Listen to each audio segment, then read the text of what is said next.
Fala, povo de Deus, a graça e a paz em nome de Jesus. Chegamos a Atos capítulo 14. Bom, Atos 14 se inicia com Paulo e Barnabé mantendo o seu modus operandi, ou seja, o seu jeito tradicional de trabalhar quando procuravam pregar o evangelho. Eles procuravam uma sinagoga. Geralmente nas sinagogas havia um espaço para que algum visitante que ali aparecesse, especialmente sendo identificado de origem judaica, pudesse falar. Era franqueada a palavra. Então, eles procuravam as sinagogas. Aqui já tem uma lição importante para a gente. Pastor, como que eu prego o evangelho? Ou onde eu prego o evangelho? Como que eu faço? Meu irmão, aproveite as oportunidades. Aproveite cada brecha, cada espaço, cada jeito, cada chance, cada porta aberta que te derem para pregar o evangelho. É o que esses irmãos faziam. Pregavam a palavra. E claro, lembre-se do contexto do Novo Testamento. Palavra pregada acompanhada da confirmação por meio dos milagres, que é o que vemos aqui no versículo de número 3 de Atos capítulo 14. Mas é interessante também que a partir do verso 8, nós temos a cura de um coxo na cidade de Listra. Entretanto, muitos dos que estavam ali não compreenderam em absoluto o que estava acontecendo. E então passaram a cultuar Paulo e Barnabé.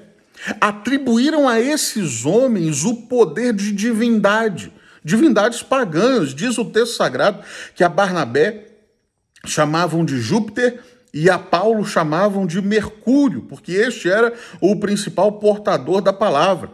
E o sacerdote de Júpiter, cujo templo estava em frente da cidade, trazendo para junto das portas touros e grinaldas, queria sacrificar juntamente com as multidões. Olha a mentalidade da turma. Eles estão pensando, nós estamos diante dos deuses. Os deuses desceram até nós. Os deuses estão próximos de nós. Nós precisamos adorá-los. Nós precisamos cultuar esses homens.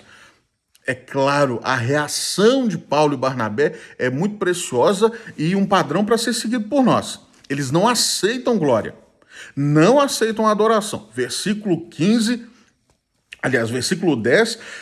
promete direito sobre os pés, temos a cura. E aí lá no versículo 15, senhores, por que fazeis isto? Nós também somos homens como vós, sujeitos aos mesmos sentimentos, e vos anunciamos o evangelho, a boa nova, para que destas coisas vãs, essa crença ruim de vocês, essa crença pervertida, essa crença errada de vocês possam se converter ao Deus vivo, que fez os céus, a terra, o mar e tudo que há neles. E mais uma vez, o apóstolo aproveita a brecha, aproveita o espaço e prega.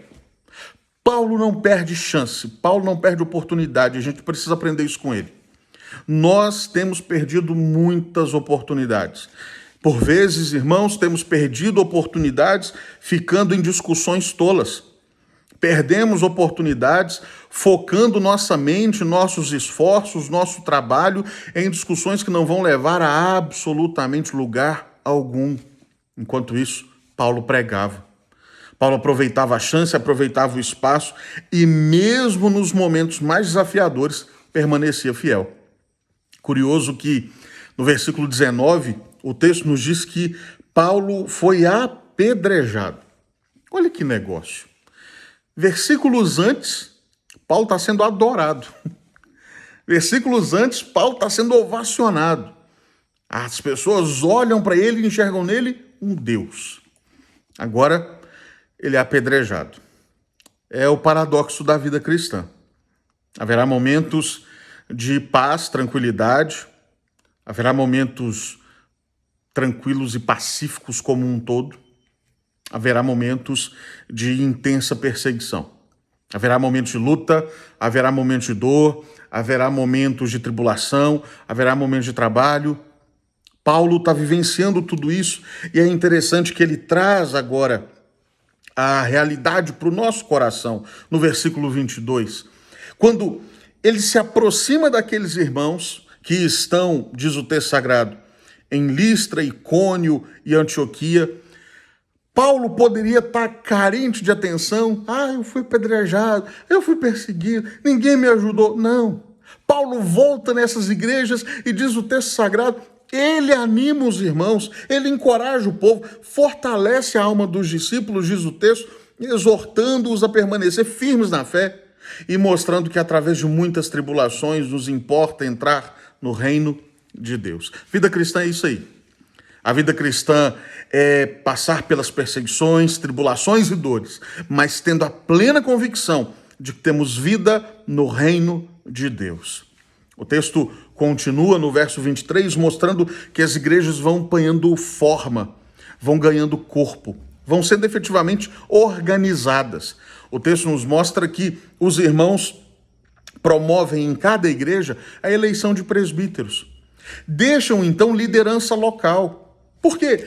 Paulo e Barnabé não podem ficar por conta dessas novas igrejas. Tem muito mais o que fazer, tem muito mais campo a ser aberto.